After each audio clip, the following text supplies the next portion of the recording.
Professor, I'd like to get your insights on the deployment of U.S. troops to the region. CENTCOM has said that over 10,000 U.S. troops, warships and aircraft, they are now enforcing an impartial, the word is impartial, blockade on Iranian ports, and 6 merchant ships were turned back in the first 24 hours. But at the same time, CENTCOM even says that they are supporting freedom of navigation in Hormuz.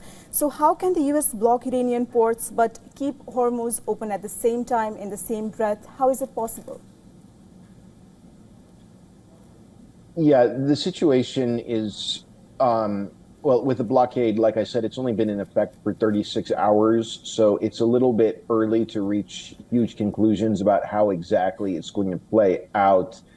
The U.S. military is claiming that it has not allowed any ships to go through, meaning that this blockade has so far, over the past 36 hours, been airtight. There are other sources claiming otherwise. I'm not exactly sure where the truth fits. But in any event, I think what we need to keep in mind is that with the high level of risk that the continuation of this blockade will lead to outright hostilities and deadly clashes, armed clashes between the United States military and the Iranian military, it creates conditions that give many in the shipping industry incentive to simply stay away from the Strait of Hormuz. And therefore, I think it might be a little bit naive to imagine what the U.S. is doing leading to some sort of freedom of navigation that benefits many around the world. I'll add another point here as well. The Iranians have been crystal clear that if their ports can't be used, and if the U.S. military is going to prevent ships from coming into Iranian ports, but allowing them to access other ports in the Persian Gulf that belong to countries besides Iran, then Iran will see to it that no one will be able to ship oil or gas from the Gulf to the rest of the world. Within this context, I think there's a very high level of risk that Iran is going to start attacking the port infrastructure of some of the GCC states. This creates many dangerous scenarios. And I'll just wrap up by saying that, mindful of the potential for that scenario to unfold, we have Saudi Arabia now actually voicing its disagreements with the U.S. policy of blockading the Strait of Hormuz. I think that's really the main reason why officials in Riyadh do not want to see the U.S. continuing with this blockade. Right, Professor Kafiru, and the irony here is absolutely, it's hard to ignore, because in trying to squeeze Iran economically, Trump is also putting its own allies who have been supporting the war at risk. It's also, of course, the ratings are at an all-time low. There is this, of course, the risk of political backlash back home. Now, do you think that President Trump is essentially risking this global economic fallout for uncertain diplomatic gains here? Because as we've seen, the last diplomatic meeting in Pakistan, it failed to yield a breakthrough. What could be different this time around, and, which could lead to results different than what we saw the last time over the weekend? Yeah, a number of questions you're asking right there. So much to unpack.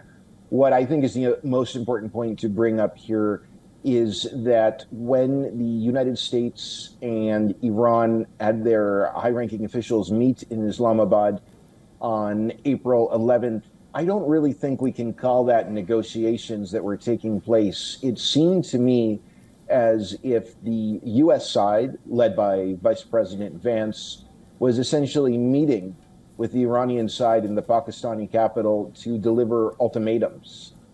The thinking on the part of the Trump administration, I assume, is that given everything that has happened to Iran since the American-Israeli war on the country began in late February, Tehran was going to find itself in such a weak situation, a weak position, that they would come to Islamabad and agree to all of the Trump administration's maximalist demands. What I think Trump and those around him failed to really recognize is that as a consequence of this war, Iran is actually feeling very emboldened, and the Iranians did not feel as if they needed to come to Islamabad and agree to the Trump administration's ultimatums.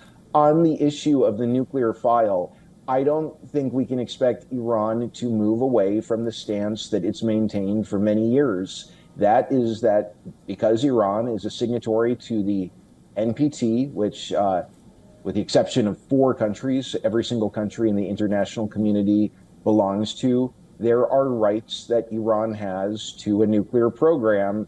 And Iran very much associates its rights to enrich uranium with the rights that any sovereign nation has. And it is just simply a non-starter for the Iranians to consider zero enrichment. I think if the Trump administration is willing to make some actual concessions on that front, I think Iran would be willing to make concessions, but just simply not at the point of zero enrichment. We understand from reports that Iran was willing to suspend enrichment for 5 years, and the Trump administration said no. Anyway, to get to your point, if there is going to be real negotiations that take place, the Trump administration will have to move away from delivering ultimatums and engage in real diplomacy. And if there is going to be a second meeting and the Trump administration is going to engage in real negotiations rather than ultimatums, I think we might have reason to believe that a deal is possible.